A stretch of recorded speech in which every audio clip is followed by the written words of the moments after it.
کہ دنیا کے سب عقیدوں کو مادی وسائل سے کھول لوں گا۔ بات دراصل یہ ہے کہ دوسرے میدانوں میں مادی ترقی پر زور دینے سے حیرت انگیز فائدہ ہوا ہے۔ سمندر چیرے جا چکے ہیں، طوفانوں کو چاکر بنا لیا گیا ہے۔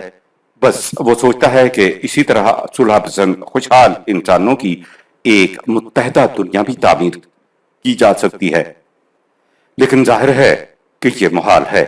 یہ توقع کرنا کہ ہمارے پیشہ ور اصحاب اس کا کوئی سیاسی حل سوچ لیں گے، اپنے آپ کو خطرناک دھوکہ دینا ہے۔ بے شک انسان نے اپنی ذہانت سے طبعی قوتوں پر قابو پا لیا ہے، لیکن وہ ابھی تک اپنے آپ کو قابو میں رکھنے کا طریقہ دریافت نہیں کر پایا۔ اب سوال یہ پیدا ہوتا ہے کہ اس مصیبت کا حل کیا ہے۔ اس کے متعلق پروفیسر مذکور لکھتا ہے، اگر دنیا کو ایک مرکز پر لانے کے لیے کوئی بنا بنایا علاج ممکن ہوتا تو ہم اپنے عالموں کو اسے دریافت کرنے پر لگا دیتے، اور حقیقت بھی یہی ہے۔ اس کا حل یہ ہے کہ سب سے پہلے موجودہ دور کے انسانوں میں روحانی تبدیلی واقع ہونا چاہیے۔ تو ہم کیسے اس کام کو تنخواہ دار ملازموں کے سپرد کر سکتے ہیں؟ یہ کام تو ہم میں سے ہر ایک فرد کو اپنے آپ ہی کرنا ہوگا۔ بے شک یہ تجویز بہت پریشان کرنے والی ہے، لیکن امر واقعہ یہی ہے کہ سب سے بڑی تہذیبیں اپنی روحانی نشاط ثانیہ کے بعد ہی معراج کو پہنچی تھیں۔ اگر ہم اس روحانی نشاط ثانیہ کے خواہش مند ہیں تو ہمیں یہ سمجھ لینا چاہیے کہ اس کے لیے ہمیں ان تازہ خداؤں، ان مشینوں، ان جھنڈوں، اقتصادیات، بلکہ خود سائنس تک کے بتوں کی پوجا ترک کر دینا ہوگی۔ ہم نے آج تک ان خود ساختہ ہتھیاروں کی مدد سے جتنی ترقی کی ہے، اتنی ہی اب ہم انہیں چھوڑ دینے میں مشکل محسوس کریں گے۔ امیروں کے لیے سماوی بادشاہت میں داخل ہونا ہر زمانے میں مشکل رہا ہے، پس جو قومیں اس ترقی کی دوڑ میں بہت زیادہ کامیاب رہی ہیں، اتنا ہی اب ان کے لیے ایک عالمگیر حکومت قائم کرنے کے لیے اپنی قوم پرستی سے دستبردار ہونا زیادہ مشکل ہوگا۔ دنیا کا اب ایک مرکز پہ آنا لابد ہے، اور ہر لحاظ سے بہتر یہی ہے کہ یہ مقصد صلح صفائی سے اور سب متعلقہ قوموں کی رضامندی سے حاصل کیا جائے، کیونکہ تاریخ ہمیں بتاتی ہے کہ جو اتحاد بھی تلوار کے زور سے پیدا کیا جائے، نہ وہ پائیدار ہی ہوتا ہے، نہ خوش آئند ہی۔ اتحاد بہرحال لازم ہے، لیکن خطرہ اس بات کا ہے کہ ایک دنیا کے نظریے کو اپنا مطمع نظر بنا کے ہم کہیں اپنے آخری اور انتہائی مقصد سے غافل نہ ہو جائیں، کیونکہ ہمارا انتہائی مقصود تو اس سے بھی بلند ہے۔ میرا اعتقاد ہے کہ جب تک تمام دنیا ایک لامحدود خدائے مطلق پر ایمان کے رشتے میں منسلک نہیں ہو جاتی، اخوت انسانی کا مقصد اعلیٰ کبھی حاصل نہیں ہو سکتا۔ ہم نے اس زمانے میں اپنی تمام سماجی بیماریوں کے علاج میں سارا زور اس بات پر لگا دیا ہے کہ ان میں کہیں خدا کا نام تک نہ آنے پائے۔ ان کوششوں میں ہمیں کتنے ہی افسوسناک اور غیر متوقع حالات سے دوچار ہونا پڑا ہے۔ اس مشینی دور نے بعض لحاظ سے افراد کی بجائے ایسی تفریق پیدا کر دی ہے جس کی نظیر پہلے کسی زمانے میں نہیں ملتی۔ مثال کے طور پر رہائشی مکانوں کی قلت ہی کو لیجیے۔ مشینی ایجادوں سے لوگوں کو مشقت سے بچانے کے یہ معنی ہونا چاہیے تھے کہ ان کے پاس سیر و تفریح کے لیے زیادہ فرصت ہوتی، لیکن ہوا یہ کہ کبھی تو کافی کام کرنے والے نہیں ملتے، اور کبھی نوبت یہاں تک پہنچ جاتی ہے کہ بیکار بیچارے جوتیاں چٹکھاتے مارے پھر رہے ہیں۔ ہم نے مشین کو اپنے سب کاموں کا کرتا دھرتا بھی بتا کے دیکھ لیا۔ اس کا جو ہولناک نتیجہ نکلا ہے وہ ہمارے سامنے ہے۔ اب یہ صاف ظاہر ہے کہ اخلاقی بنیادوں پر قائم شدہ فیصلوں کی ابھی ضرورت ہے، بلکہ اپنے دور رس نتائج کے لحاظ سے پرانے غیر ترقی یافتہ زمانے کے مقابلے میں آج ان کی کہیں زیادہ ضرورت ہے۔ تاریخ کے تمام عظیم الشان فیصلے ہمیشہ اخلاقی ہوا کرتے ہیں۔ یہ صنعتی ایجادیں اچھے کاموں میں بھی استعمال کی جا سکتی ہیں اور برے کاموں میں بھی، اور کسی نہ کسی انسان ہی کو ان کے مصرف کے بارے میں فیصلہ کرنا پڑتا ہے۔ آپ کے لیے اخلاقی ذرائع کا انتخاب ناگزیر ہے۔ یہ ہر ایک راستے کے اخیر میں آپ کا انتظار کرتے ہیں۔ بات یہ ہے کہ حالات کی دنیا میں ہماری ہر ایک کامیابی ہماری اچھائیوں اور ہماری برائیوں کو اور زیادہ نمایاں کر دیتی ہے۔ سائنس کے میدان میں ہمارا جو قدم بھی آگے اٹھتا ہے وہ گویا ہمیں اخلاقی اور روحانی مقصد کے ایک قدم نزدیک لے آتا ہے۔ یہی حال دوسری صنعتی ترقیوں کا ہے۔ ایک زمانہ تھا کہ امن و امان اور ترقی و تقدم کے حصول کے لیے ایک عالمگیر تعلیم ہی کافی خیال کی جاتی تھی، لیکن اس میدان میں بھی ہمارا تجربہ بہت تلخ ہے۔ ہم نے انگلستان میں مفت تعلیم جاری کی، لیکن اس تعلیم کے ماتحت طالب علموں کا جو پہلا گروہ مدرسہ سے نکلا، اس کے 20 برس کے اندر ہی اندر ہیجان خیز اخبار بھی آن پہنچے اور سنسنی خیز خبروں کی عام اشاعت نے تعلیم کے اس تجربے کے نتائج کو ملیا میٹ کر کے رکھ دیا۔ میں جب ان 21 تہذیبوں پر ایک نظر ڈالتا ہوں جن کا مطالعہ میں نے کیا ہے، تو مجھے یقین نہیں آتا کہ انسان محض ایک دنیاوی مقصد ہی سامنے رکھ کے کوئی ٹھیک اخلاقی فیصلہ کر سکتا ہے۔ بے شک بنی نوع انسان سے محبت کے اصول نے تاریخ میں بڑے بڑے کام کیے ہیں، لیکن یہ اصول جب ہی کارآمد ثابت ہوا ہے جب بندوں کی محبت نتیجہ تھی خدا سے محبت کا۔ آج ہماری دنیا کی سب سے بڑی ضرورت یہ ہے کہ ہمارے دلوں میں نئے سرے سے فوق العادت باتوں میں یقین پیدا ہو۔ اس کے بغیر انسان، غیر ہدایت یافتہ انسان، ہرگز اس اعتبار کے لائق نہیں کہ یہ خطرناک کھلونے اس کے حوالے کر دیے جائیں جو اس کی تجربہ گاہوں اور فیکٹریوں نے تیار کیے ہیں۔ آپ نے غور کیا کہ میکانک کے نظریہ حیات کا ستایا ہوا انسان اب اپنے زخموں کے اندمال کے لیے کون سے مرہم کی آرزو رکھتا ہے؟ ہم اس مسئلہ پر ذرا آگے چل کر بحث کریں گے کہ مغرب کے مفکرین جس گوشہ میں اب پناہ تلاش کر رہے ہیں وہ کس حد تک ان کی پریشانی کے لیے حقیقی معنوں میں گوشہ عافیت بن سکنے کے قابل ہے۔ لیکن سر دست اتنا دیکھیے کہ مادی تصور کے محیط اور خوفناک دیو کے پنجائے ذہنی نے انسان کو اس قدر چکناچور کر دیا ہے کہ اب اس سے نجات حاصل کرنے کے لیے کس بری طرح سے پھڑک رہا ہے۔ علاج ایمان پروفیسر ٹوین بی کی تحقیق کے مطابق انسان کی نجات پھر خدا پر ایمان لانے سے ہو سکتی ہے۔ یہی ینگ کی تشخیص ہے۔ وہ اپنی اس کتاب میں جس کا اقتباس اوپر دیا جا چکا ہے لکھتا ہے، میں نے اپنی زندگی کے نصف آخر میں جس قدر مریضوں کا تجزیہ نفس کیا، ان میں سے ایک بھی ایسا نہ تھا جیسے زندگی کے مسائل کے حل کے لیے مذہبی زاویہ نگاہ کی تلاش نہ ہو۔ ان میں سے ہر ایک کی بیماری کی وجہ یہ تھی کہ اس نے اس شے کو ضائع کر دیا تھا جو زندہ مذہب انسان کو مہیا کرتا ہے۔ انسان کا علاج اس کے سوا کچھ نہ تھا کہ انہیں پھر سے وہی شے دے دی جاتی جو ان سے گم ہو چکی تھی۔ یہی ان کی دوا تھی، عقیدہ، امید، محبت، نگاہ خود بین۔ Modern man in search of soul, page 264۔ Professor Joad اس باب میں لکھتا ہے، اب سوال یہ پیدا ہوتا ہے کہ یہ عقل یعنی اخلاقی عقل ہم کیسے سیکھیں اور موجودہ اخلاقی روحانی مردنی کو زندگی سے کیسے بدلیں۔ بظاہر معلوم ہوتا ہے کہ اس کی کہیں سے کچھ زیادہ امید نظر نہیں آتی، اور آثار بھی کچھ ایسے ہیں کہ نا امید ہو کر کہنا پڑتا ہے کہ مشینی طاقت کو قابو میں رکھنا اور نئی اخلاقی قدروں کو پیدا کرنا اس دور میں مشکل ہو گیا ہے۔ نوجوان روایتی مذہب سے بالکل برگزیدہ ہو چکے ہیں، کوئی اخلاقی ضابطہ انہیں پسند نہیں آتا، اعلیٰ نصب العین سے وہ بیزار ہو چکے ہیں اور زندگی کی شب و روز کی مسرتوں ہی میں راحت پاتے ہیں۔ کسی وعدہ فردہ کا انتظار ان کو گراں ہے، اور عشرت امروزی اب ان کا عقیدہ بن گیا ہے۔ آج کھا لو پی لو، کل کو تمہیں مرنا ہے۔ یہ ہے اصول کے نوجوان کا، اور شاید یہ وہی دور ہے جو سپینگلر کے الفاظ میں کسی کلچر کی موت کا پیش خیمہ ہوتا ہے۔ کیا ہم سمجھ لیں کہ موجودہ تمدن فنا کے ہاتھ سے نہیں بچ سکتا، اور یورپ پر اب دم نزاعت آری ہے، اور جو کچھ روما کے ساتھ ہوا اب بینا ہی یہی حشر یورپ کا ہوگا۔ مغربی فلاسفر پسکال نے لکھا ہے کہ انسانی ذہن اپنی فطرت سے مجبور ہے کہ وہ کسی نہ کسی چیز پر ایمان رکھے، اور اسی طرح انسان کا ارادہ بھی کسی نہ کسی سے محبت کرنے پر مجبور ہے، اور جب ایمان اور محبت کے لیے اس کو کام کی باتیں نہیں ملتی تو وہ بیکار اور خراب مقصدوں پر ریچھ جاتا ہے۔ خلا قدرت کے کارخانے میں محال ہے، اور محض مادی دنیا میں نہیں بلکہ اخلاقی اور روحانی دنیا میں بھی خلا ناممکن ہے۔ انسان جب خدا پر ایمان چھوڑ دے تو شیطان کی پرستش کرنے لگتا ہے، اور اچھے نسبولینوں سے دستکش ہو جائے تو برے راستے اس کو خوش آتے ہیں۔ یورپ کو اگر اس دلدل سے نکلنا ہے تو اس کی صرف ایک ہی صورت ہے، اور وہ یہ کہ بے یقینی کی جگہ یقین اور ایمان لے لے، بے راہ روی ختم ہو اور یورپ والے نئی قدروں پر ایمان اور نئے اخلاقی ضابطوں سے محبت پیدا کریں۔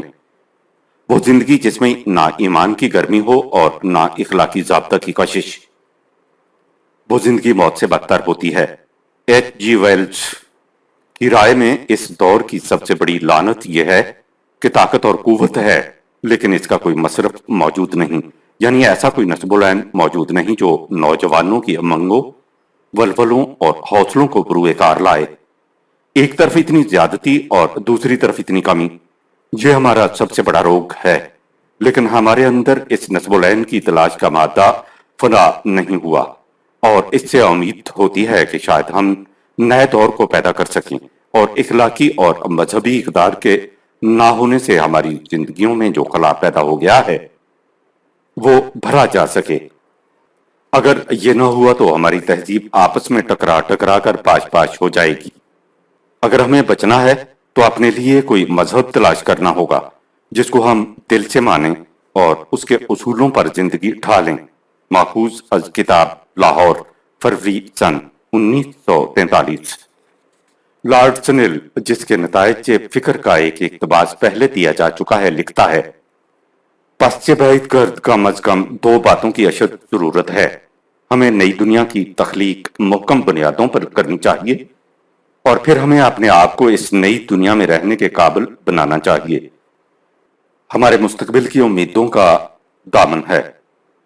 جب تک ہم اصلاح ذات نہ کریں گے، خارجی اصلاحات کچھ فائدہ نہ دیں گی۔ The new world, page 6۔ اور مغربی مفکرین کا امام وائٹ ہیڈ کہتا ہے، نوع انسانی اب اپنا زاویہ نگاہ بدلنے کی فکر میں ہے۔ قوموں کی زندگی میں ایسے لمحات شاذ و نادر ہی آیا کرتے ہیں۔ اب کہنا روایات کا اقتدار ختم ہو رہا ہے۔ اب ہمارا یہ فریضہ ہے، ہم مفکرین جویان علم و عمل انسانوں کا فریضہ، کہ ہم ایک نئی دنیا کی تخلیق کریں اور اس دنیا کو ایک نئی نگاہ عطا کریں۔ اس دنیا میں پھر سے وہ اقدار قائم ہوں جن سے اجتناب و احتراز کا نتیجہ وہ فتنہ و فساد تھا جو ہماری دنیا میں رونما ہو گیا، اور ان اقدار کے ساتھ ساتھ نگاہ بصیرت بھی۔ یہ وہ تصور ہے جسے افلاطون نے علم و خیر کا امتزاج کہا ہے۔ نوع انسانی کی تاریخ میں وہی ادوار یاد رکھنے کے قابل ہیں جن میں اس تصور حیات کا دور دورہ تھا۔ Adventure of ideas, page 125۔ آگے چل کر یہی مفکر کہتا ہے، یاد رکھیے کہ تہذیب صرف فنون لطیفہ کی تحسین کا نام نہیں، اس لیے تہذیب کو ہمیں عجائب گھروں اور فنون گاہوں تک محدود نہیں رکھنا چاہیے۔ میرے نزدیک وہی معاشرہ مہذب کہلا سکتا ہے جو ان 5 محاسن کا مظاہرہ کرے، یعنی صداقت، حسن، آرٹ، طمانینت